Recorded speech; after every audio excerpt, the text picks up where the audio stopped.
Got to keep on walking on the road to Zion, man. Yeah. Got to keep it burning on the road to Zion, man. Hola oyentes de Radio Sefarad, volvemos a encontrarnos con Luciano Mondino en su sección Sionismo, no solo cuestión de judíos. ¿Qué tal, Luciano? ¿Qué tal, Jorge? Buenas tardes. Bueno, Mucha información y cosas. claro, mucha información, siendo martes a las 3:30 de la tarde de España cuando Sí, sí. grabamos esto, hay que decirlo porque igual a las 4 ya no es actual y Ujú. seguramente hasta el fin de semana, viernes por la noche, que empezamos a emitir esta columna, pues habrá muchas Pasen cosas muchas que más cosas. cambien. Pero Ujú, muy probablemente. por lo menos yo tengo un titular para lo que vamos a hablar hoy, que se llama La Guerra de los 12 días, que es un Ujú. invento del presidente Donald Trump, como si fuera un juguete nuevo que le trajeron los Reyes Sí, sí, Magos, pero exacto. que el final de la Guerra de los 12 días no duró ni media hora. No, Cuéntanos. y además, claro, y además que es muy curioso porque esto es un poco la discusión sobre qué es lo que consideramos como límite al hablar de la guerra contra Irán. Si tomamos a partir del 13 de junio, que es cuando fue la madrugada del 13 de junio, que creo que fue viernes, cuando Israel ataca de forma unilateral, aquí con algunos matices, porque es verdad que hay una relación muy fuerte, especialmente en materia de inteligencia entre Washington y Jerusalén, pero Israel ataca en principio sin iniciativa de los Estados Unidos en toda una especie de puesta en escena del gran acuerdo nuclear iraní. Si tomamos ese 13 de junio, sí son 12 días. Ahora, si tomamos el 7 de octubre, que es en realidad el punto de quiebre en el cual el statu quo en Medio Oriente empieza a cambiar y todo el escenario estratégico de Irán se empieza a debilitar fuertemente dentro de la Franja de Gaza, del Líbano con Hezbollah o los hutíes en Yemen y el Mar Rojo, vemos que Irán viene perdiendo mucho poder desde el 7 de octubre del 2023 y esto siempre en manos de Israel. Israel además disputó mucho de esta guerra, más de un año casi, con una administración que era la de Joe Biden, que tenía mucho reparo a la hora de especialmente no imponer o bien embargos de armas contra Israel o bien limitar lo que se conoce como la profundidad estratégica o la posibilidad de Israel de poder golpear asertivamente contra sus enemigos. Israel es un país que se sabe está rodeado de esos enemigos, pero hay uno que es la República Islámica de Irán, que en 1979 hace un cambio de régimen, deja atrás la monarquía de Reza Pahlavi y pasa a una teocracia, un régimen fundamentalista islámico liderado por el entonces Ayatollah Khomeini y luego por el actual líder supremo de Irán, Ali Khamenei, que casualmente hace unos días que no aparece, hoy salió un video que algunos dicen que es inteligencia artificial, otros dicen que es él, pero bueno, es sospechoso que el líder supremo de Irán, que es en definitiva el punto de gravedad más importante de la política iraní, hace mucho tiempo que no aparece públicamente. Veremos esto también cómo se va desarrollando el resto de los días. Pero este Irán en 1979 cambia hacia un régimen en el cual la eliminación del Estado de Israel era un punto fundamental, y esto es muy sabido en Jerusalén. Incluso mira, si queremos dar una vuelta de rosca, también me iría a enero del año 2020 cuando fue eliminado el día 3 de enero, entre el 2 y el 3 de enero, Qasem Soleimani, que era un alto mando de la Guardia Revolucionaria Islámica y el arquitecto de la guerra proxy o guerra subsidiaria o el anillo de fuego, que fue toda esta estrategia que Irán desplegó dentro del Medio Oriente para ir cercando a Israel. Esto era una doctrina que la República Islámica empieza a trabajar incluso desde la década del 80, después de la guerra con Irak, en la cual los altos mandos y el liderazgo estratégico de Irán lo que planteaba es que toda la doctrina militar y estratégica tenía que buscar que la guerra no se traspase adentro del territorio iraní. Por eso era vital crear organizaciones como Hamas, organizaciones terroristas que se crean en el año 87, o en el caso de Hezbollah en el año 87 también se vuelve, esto también hay un poco de dudas porque ya en el 82 los grupos fundamentalistas dentro del Líbano estaban actuando y luego terminan de alguna forma convergiendo en lo que es hoy lo que más conocemos como Hezbollah, los hutís en Yemen a través de la guerra civil que empiezan a ganar preponderancia y los grupos terroristas que operan también en Judea y Samaria. Pero lo cierto es que Irán sacó la guerra dentro de su territorio y armó toda esta estructura que terminó rodeando, que es lo que se conocía como el anillo de fuego de Israel.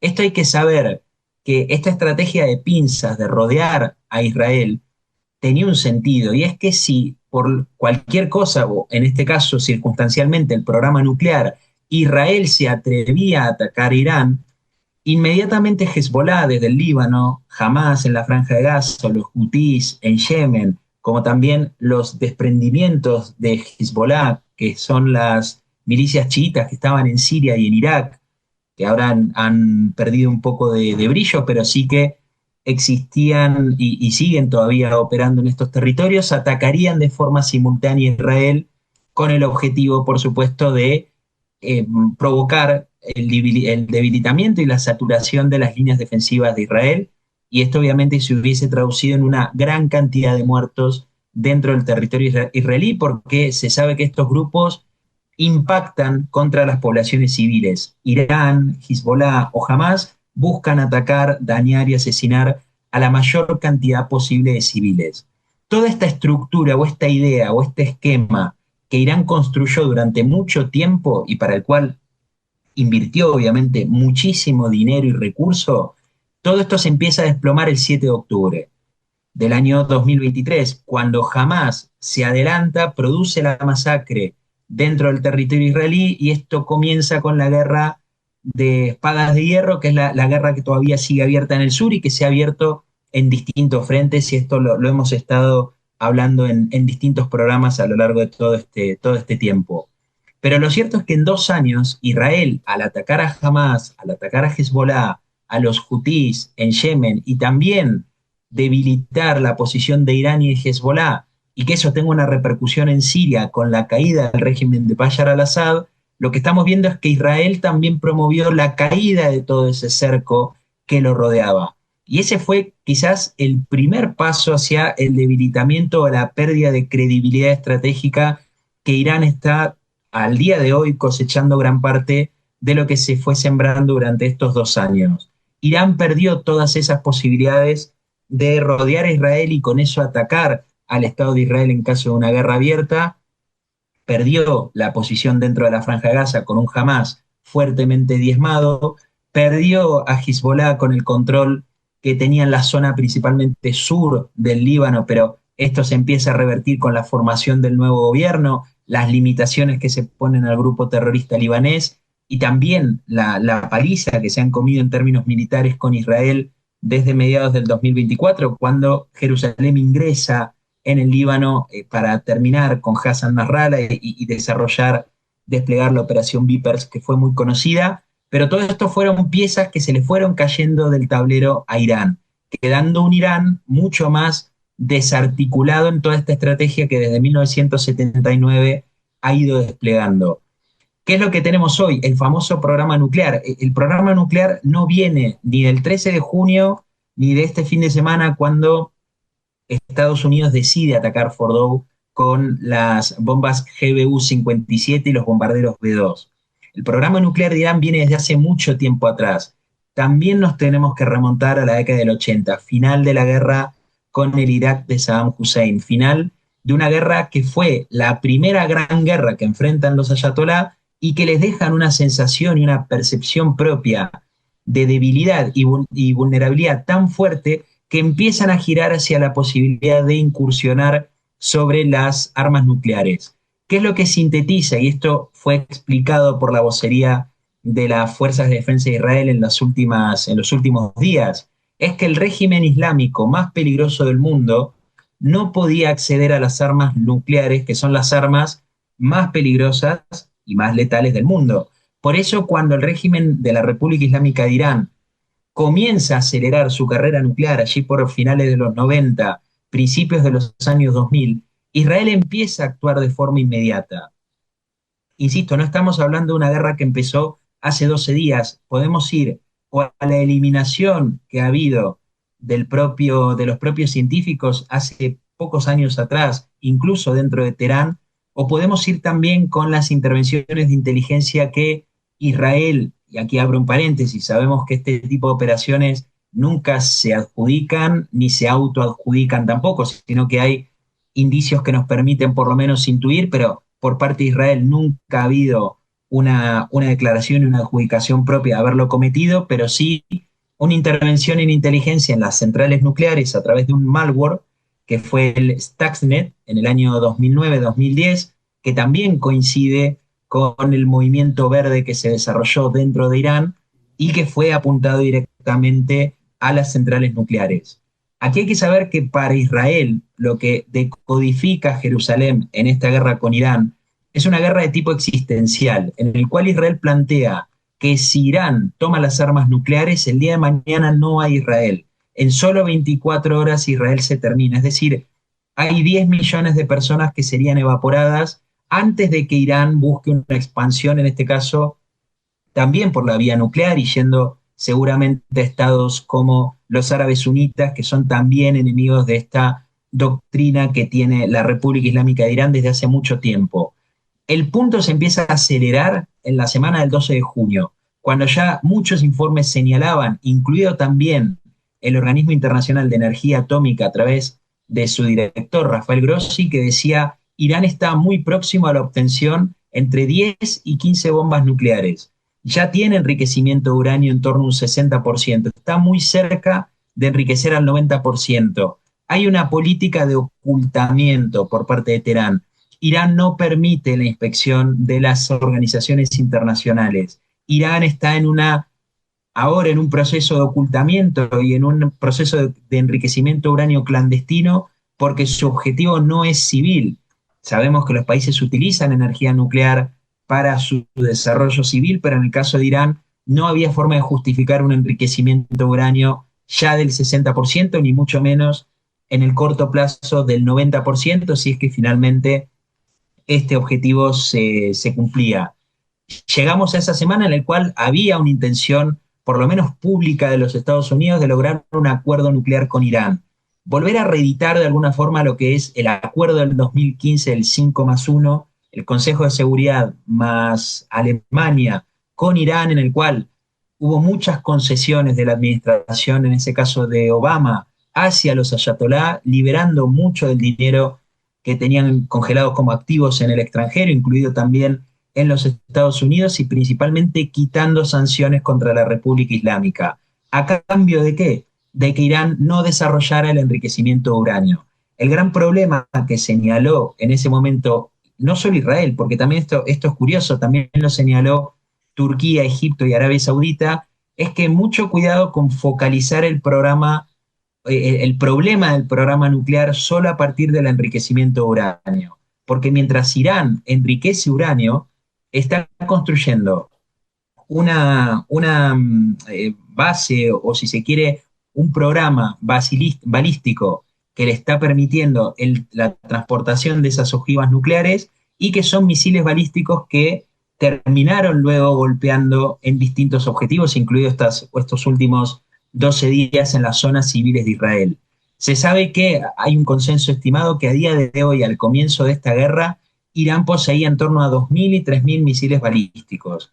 Esto es muy difícil de saber a ciencia cierta. Sí que es verdad que Israel opera en el factor de inteligencia humana dentro del territorio iraní. Aquí estamos hablando de un consenso que hay entre analistas, pero se podía decir que estamos en torno a estos números, con una proyección que nos podía llevar a un Irán a tener en torno a 8.000 y 10.000 misiles balísticos. Es decir, era un programa que estaba en aumento y que si lo sumamos a las ojivas nucleares y el enriquecimiento de uranio mayor al 60%, daba a esas tres piezas la clave de por qué Irán se convertía en una amenaza existencial y en el cual ya había así una tarea contrarreloj. Israel el 13 de junio actúa de forma unilateral, podemos decir, sobre objetivos, primero, políticos, gubernamentales y militares del régimen de los ayatolá, barriendo con todos los altos mandos de la Guardia Revolucionaria Islámica. Hay cientos de ellos que han sido mandos secundarios y terciarios que han sido eliminados, pero también altos mandos que eran de extrema confianza del líder Ali Khamenei. En una persona de 86 años, reeditar o volver a recuperar esa confianza es verdaderamente difícil. Sin embargo, Israel barrió con toda esa plana mayor y dejó un Irán casi acéfalo en términos militares, enfrentando una guerra abierta por primera vez entre Israel y la República Islámica de Irán. Haber hecho ese desmantelamiento, que fue un desmantelamiento quizás muy similar al que logró Israel con Hezbollah a mediados del 2024 con la operación Vipers y cuando empieza a descabezar, incluido el propio Hassan Nasrallah, pero con una característica particular. Es una guerra de naturaleza convencional. No es una guerra contrainsurgente como puede ser Hamas o Hezbollah. Es una guerra convencional de dos estados en donde esa asimetría militar, que obviamente es muy favorable a Israel, le permitió en las primeras 48 a 72 horas un dominio del cielo, del espacio aéreo, de todo el espacio aéreo iraní, y esto le permitió golpear incluso objetivos estratégicos muy sensibles para el régimen de los ayatolá en plena capital de Irán, en Teherán. Si veíamos una foto hace unos días de los humos saliendo de las estructuras que Israel golpeaba y cómo se terminaban detonando depósitos de armamento o de logística o también políticos del régimen de los ayatolá, vemos que Irán no tenía posibilidad alguna de frenar, ni mucho menos evitar, obviamente, un ataque aéreo por parte de Israel que mostraba así una superioridad enorme. Superioridad militar, superioridad aérea, superioridad en inteligencia y luego una superioridad para trabajar casi de mano a mano, podríamos decir, o en equipo, como señaló el propio Donald Trump con Bibi Netanyahu cuando dijeron nos hemos coordinado para atacar las instalaciones nucleares de Irán.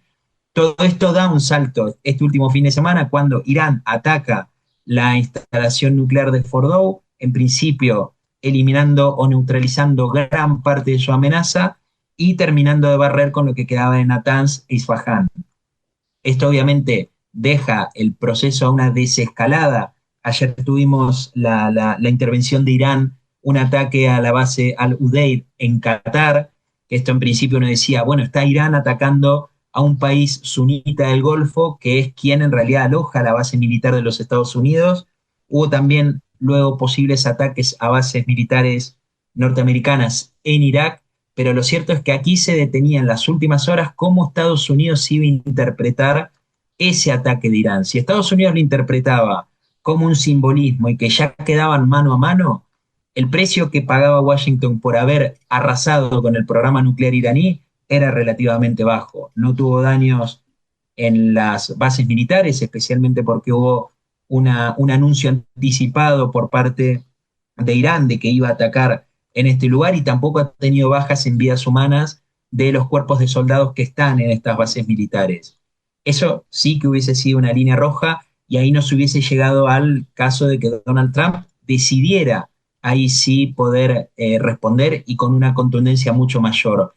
¿Qué tenemos hoy? Un alto al fuego muy frágil.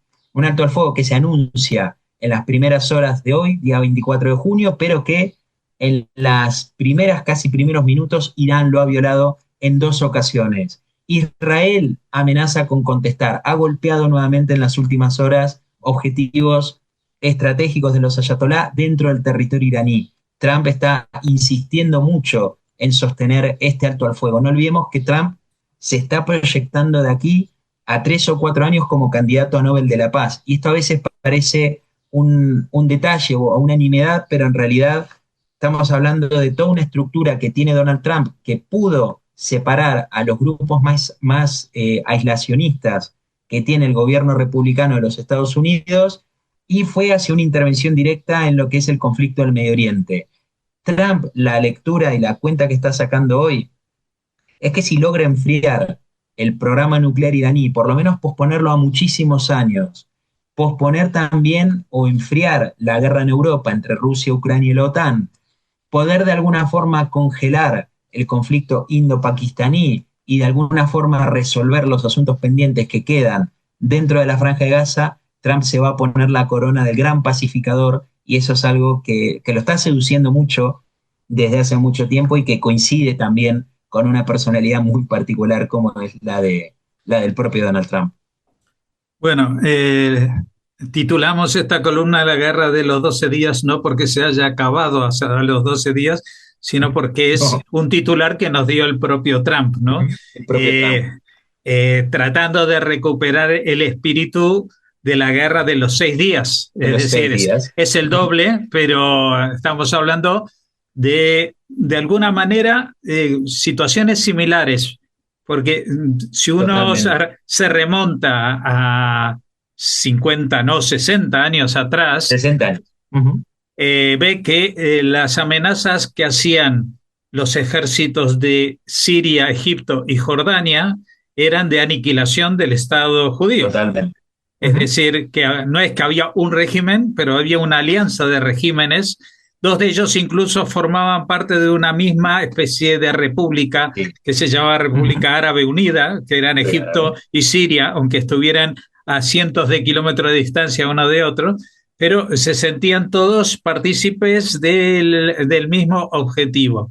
¿Y qué pasó? Que hubo una especie de milagro, según la teología judía, que pudo tomar la iniciativa y ante esa amenaza existencial no solamente eliminarla, sino dejar en situación muy comprometida a todo el mundo árabe. Es decir, hasta el día de hoy se ve esa guerra como una humillación de un ejército de un país pequeño que en ese entonces no contaba con el apoyo de Estados Unidos tan amplio como tiene ahora. Muchas de las armas eran armas francesas y no todas llegaban. Es decir, había veces que ir a rescatar en operaciones comando barcos que estaban destinados a Israel, pero que estaban retenidos en los puertos franceses, etcétera, etcétera.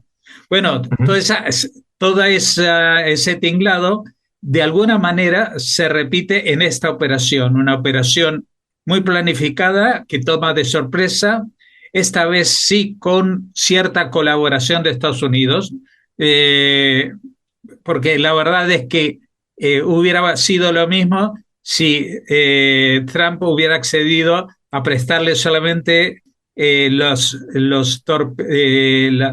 bombas estas que acabaron supuestamente con la central de Fordo, pero que en este caso pues el mérito se lo llevó a Estados Unidos.